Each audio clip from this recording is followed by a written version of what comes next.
안녕하세요, 여러분. 오늘도 인생 이야기와 함께하는 시간입니다. 오늘 사연 정말 속이 다 시원합니다. 명절마다 식모처럼 부엌에서 일만 하던 시어머니가 아들 몰래 집을 팔아버렸다는데요. 며느리가 땅을 치며 울부짖는 반전 결말까지 끝까지 들으시면 정말 통쾌하실 겁니다. 이 영상은 실제 사연을 바탕으로 각색되었으며 인물과 상황은 재구성되었습니다. 본격적인 이야기 시작하기 전에 구독과 좋아요 부탁드립니다. 그럼 시작하겠습니다. 저는 올해 68입니다. 남편은 벌써 10년 전에 세상을 떠났습니다. 그 후로는 외아들 하나만 바라보며 살아왔죠. 남편이 남긴 건 서울 외곽의 아파트 한 채, 그리고 얼마 안 되는 보험금이 전부였습니다. 그래도 괜찮았습니다. 아들만 잘 키우면 된다. 그 생각 하나로 버텼으니까요. 아들이 30이 되던 해 결혼을 했습니다. 며느리를 처음 봤을 때 저는 정말 기뻤습니다. 딸이 생긴 것처럼 가슴이 벅차오르더군요. 어머니 잘 부탁드려요. 고개 숙여 상냥하게 인사하던 그 모습이 아직도 기억납니다. 그날만큼은 세상을 다 가진 기분이었죠. 하지만 그건 제 착각이었습니다. 결혼하고 1년쯤 지났을까요? 첫 명절이 다가왔습니다. 저는 며칠 전부터 며느리에게 전화를 했습니다. 명절에 뭐 해 먹을까? 같이 준비하자꾸나. 어머니, 제가 요즘 회사 일이 너무 바빠서요. 그래, 그럼 추석 전날이라도 오면 좋겠다. 아, 그것도 어려울 것 같아요. 당일날 갈게요, 어머니. 그때까진 그냥 바쁜가 보다 했습니다. 추석 당일, 저는 새벽부터 일어나 전을 부쳤습니다. 동태전, 고기전, 애호박전. 손이 10개라도 모자랄 지경이었죠. 오전 11시 아들 부부가 도착했습니다. 며느리는 백화점 봉투를 들어보이며 말했습니다. 어머니, 과일이에요. 비싼 걸로 샀어요. 고맙다고 말하며 우선 안으로 들어오라고 말했죠. 그런데 들어오자마자 소파에 털썩 앉아 핸드폰만 들여다보더군요. 저는 부엌에서 음식 차리고 상 차리고 설거지까지 혼자 다 했습니다. 며느라, 같이 설거지 좀 하자꾸나. 어머니, 저 오늘 아침부터 머리가 너무 아파서 잠시만 쉬고 있을게요. 아들은 그 옆에서 말하더군요. 엄마, 아내가 아프다잖아. 그냥 엄마가 하면 안 될까? 그 순간 말을 잃었습니다. 그날 저녁 아들 부부가 돌아가고 나니 집이 텅 비었습니다. 싱크대엔 설거지거리가 한가득. 옷에는 기름 냄새가 배고 저는 소파에 주저앉아 한참을 울었습니다. 내가 뭐 하려고 이렇게 사는 걸까? 그런 생각만 맴돌았습니다. 하지만 이건 시작에 불과했습니다. 그 후로도 명절마다 똑같은 일이 반복됐습니다. 며느리는 늘 아프거나 바빴고 아들은 언제나 며느리 편이었습니다. 엄마, 요즘은 명절 음식도 배달시켜 먹던데? 엄마는 무슨 음식을 이렇게 많이 해? 몸도 안 좋으면서. 그렇게 말해놓고는 제가 음식을 조금만 짜게 해도 엄마, 이거 간이 너무 센데? 이 나물 질긴 거 아니야? 타박은 또 정말 잘하더군요. 명절만 지나면 저는 일주일은 꼼짝도 못했습니다. 허리는 끊어질 것 같고 손목은 퉁퉁 부어오르고. 그런데도 아들한테서는 연락 한 통 없었습니다. 문득 이런 생각이 들었습니다. 이게 내 팔짠가. 그리고 그냥 그렇게 참고 살았습니다. 그렇게 3년이란 시간이 또 흘렀습니다. 그리고 지난 설날이었죠. 그날도 저는 어김없이 새벽부터 떡국을 끓이고 전을 부치고 갈비찜을 만들었습니다.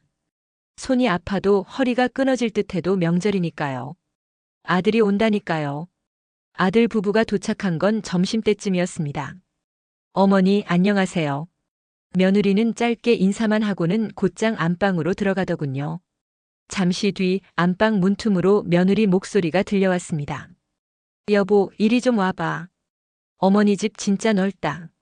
저는 거실에서 상을 차리다가 그 말에 괜히 마음이 싱숭생숭해졌습니다. 그러던 순간이었습니다. 안방에서 들려오는 대화를 듣고 제 손이 그대로 멈춰버렸습니다. 여보, 진짜 한번 잘 생각해봐. 어머니 집 대출 조금만 받으면 우리 차도 바꾸고 인테리어도 할 수 있잖아. 며느리의 목소리였습니다. 아들이 낮은 소리로 대답했습니다. 그게 그렇게 쉬운 일이야? 어차피 나중에 우리 집 될 거 아냐? 미리 좀 쓰면 어때? 그 말을 듣는 순간 제 심장이 쿵 하고 내려앉았습니다. 손에 쥐고 있던 국자가 바닥으로 떨어졌지만 저는 그마저도 느끼지 못할 정도로 얼어붙어 있었습니다. 잠시 후 아들이 망설이듯 말했습니다. 그래도 엄마한테 말은 해야 하지 않을까? 그러자 며느리가 단호하게 말했습니다. 말해서 뭐해?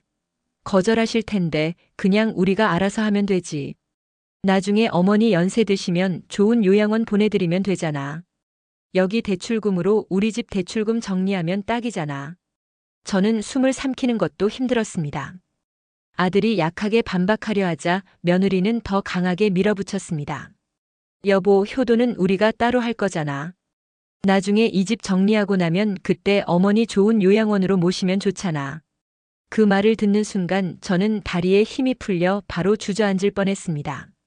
남편이 먼저 떠난 후 10년 동안 아들 하나만 바라보고 살았습니다. 명절마다 손에 물집 잡히도록 일하고 생활비 아껴가며 뒷바라지했습니다. 그 세월이 그 순간 한꺼번에 무너져 내렸습니다. 엄마, 밥 다 됐어? 아들이 아무렇지 않은 얼굴로 안방에서 나왔습니다. 저는 서둘러 고개를 돌리고 떨리는 목소리로 말했습니다. 응, 금방 차릴게. 하지만 그날 만든 설 음식은 제 입으로 단 한 숟가락도 넘어가지 않았습니다. 며느리는 웃으며 떡국을 먹고 아들은 엄마 요리 최고야 하고 칭찬했지만 그 말들이 전부 멀리서 들리는 소리처럼 희미했습니다. 엄마, 우리 먼저 갈게. 처가에도 들러야 해서. 아들 부부가 떠난 뒤 저는 한참을 멍하니 앉아 있었습니다. 그리고 결국 눈물이 왈칵 쏟아졌습니다. 내가 이렇게 살아야 하나, 내 집을 담보로 차를 바꾼다고. 나를 요양원에 보낸다고. 말할 수 없이 서럽고 말할 수 없이 억울했습니다. 그날 밤 저는 결국 잠을 이루지 못했습니다. 새벽까지 천장만 바라보며 끝없이 생각했습니다. 그러다 문득 한 가지 깨달음이 떠올랐습니다. 그래, 내가 먼저 움직이면 되는 거야. 누구에게도 말하지 않았지만 그날 이후 저는 조용히, 아주 조용히 계획을 세우기 시작했습니다. 다음 날부터 저는 달라졌습니다. 아들한테 전화가 와도 예전처럼 길게 이야기하지 않았습니다. 응, 잘 지내. 엄마도 바빠. 짧게, 담담하게 그렇게 전화를 끊어버렸습니다. 며칠 뒤 저는 동네 부동산을 찾아갔습니다. 집 좀 내놓으려고요. 제가 말하자 부동산 사장은 미소를 지었습니다. 어머님, 이 아파트면 금방 나갑니다. 그 말에 저는 고개를 끄덕였습니다. 마치 오래 준비해온 일처럼 자연스러웠습니다. 집을 내놓은 그날부터 저는 본격적으로 실버타운을 알아보기 시작했습니다. 인터넷도 찾아보고 직접 상담도 받았습니다. 호텔식 서비스 제공되고요. 세끼 식사 다 나옵니다. 의료시설까지 완비되어 있어요. 상담사가 설명하는 말을 들으며 제 마음속에 확신이 들었습니다. 이거면 되겠네. 제가 고른 곳은 경기도의 고급 실버타운이었습니다. 입주 보증금 2억 5천. 월 관리비 100만 원. 제 아파트를 팔고 남편이 남긴 보험금까지 더하면 충분했습니다. 제 아들에게는 비밀이죠? 제가 조심스럽게 묻자 상담사는 부드럽게 웃었습니다. 물론이죠, 어머님, 요즘 이런 경우 많으세요. 그 말에 왠지 모를 위로가 되었습니다. 그 후 석 달 동안 저는 철저히 비밀을 지켰습니다. 집 보러 오는 사람들도 아들이 출근한 평일 낮에만 불렀고 집 안정리도 조금씩 아들이 눈치채지 못하도록 했습니다. 어느 날 아들이 전화를 해묻더군요. 엄마, 요즘 왜 이렇게 바빠? 친구들이랑 등산도 다니고 그래. 제가 넘기듯 말하자, 그래? 좋네. 건강 잘 챙기고. 아들은 별 관심도 없이 전화를 끊었습니다. 그걸 확인한 순간 마음이 더 단단해졌습니다. 그리고 드디어 집이 팔렸습니다. 계약금 받고 중도금 받고 잔금까지 다 받은 날. 은행 창구에 앉아 있는데 갑자기 눈물이 났습니다. 어머님, 괜찮으세요? 은행 직원이 걱정스럽게 물었습니다. 아, 괜찮아요. 저는 눈가를 닦으며 웃었습니다. 기쁜 눈물이에요. 30년을 산 집. 아들을 키우고 남편과의 추억이 서린 곳. 하지만 이제 그 집은 제 손을 떠났습니다. 새로운 주인이 생겼죠. 하지만 이상하게도 후련했습니다. 실버타운 입주일은 추석 일주일 전으로 잡았습니다. 짐을 정리하고 필요 없는 것은 과감히 버렸습니다. 입주 당일 직원들이 환하게 웃으며 말했습니다. 어머님, 이제 새로운 인생을 경험해 보세요. 새 방 문을 열자 창밖으로 한강이 보였습니다.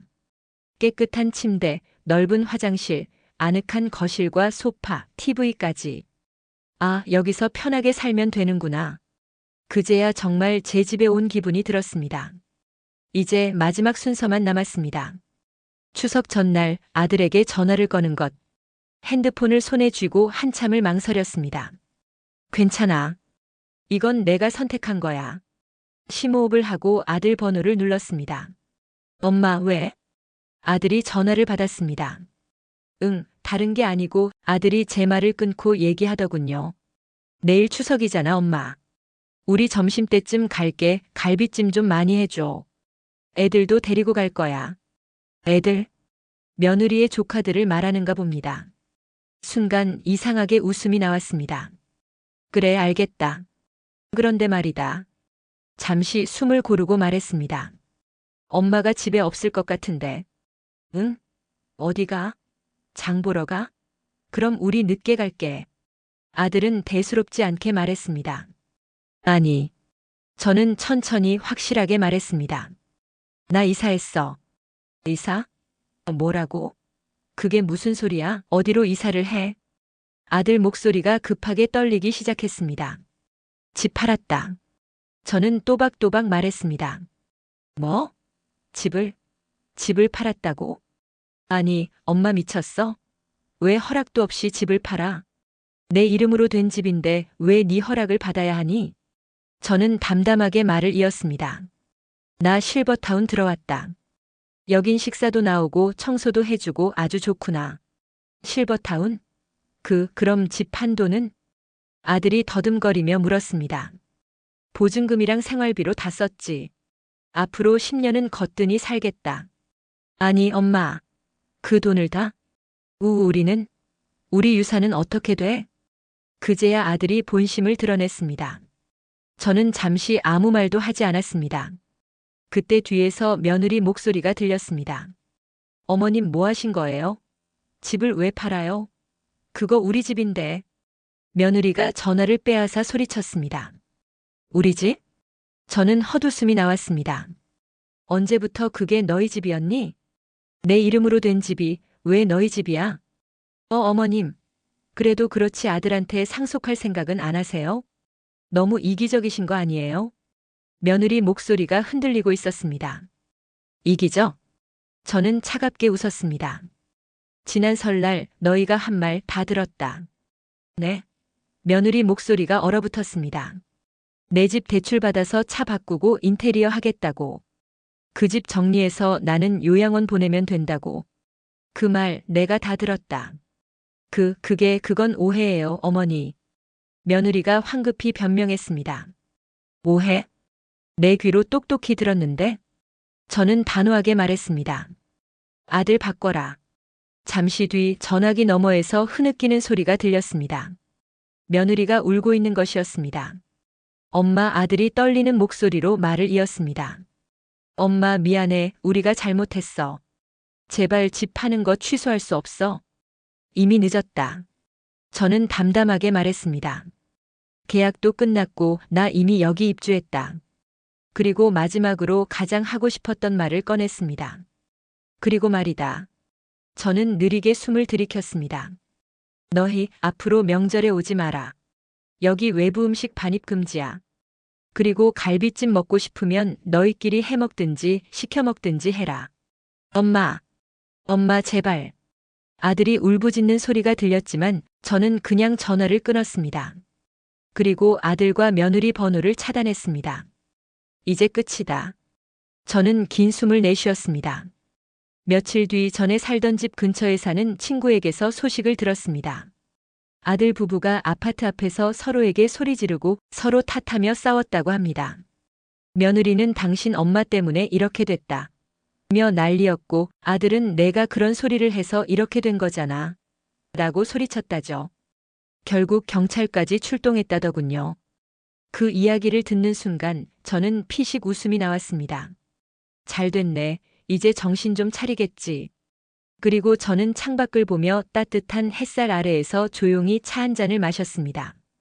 이렇게 해서 오늘 사연이 끝났습니다. 명절마다 식모 취급받던 어머니가 결국 통쾌한 반격에 성공한 이야기였는데요. 부모님의 재산은 부모님 것입니다. 자식이 당연히 받을 권리가 있는 게 아니죠. 효도는 재산을 바라고 하는 게 아닙니다. 진심으로 부모를 생각하는 마음. 그게 진짜 효도입니다. 여러분은 어떻게 생각하시나요? 댓글로 여러분들의 생각을 남겨주시기 바랍니다. 사연이 여러분들의 마음에 닿으셨다면 구독과 좋아요, 그리고 알림 설정까지 부탁드립니다. 다음에도 더 깊은 이야기로 찾아뵙겠습니다. 감사합니다.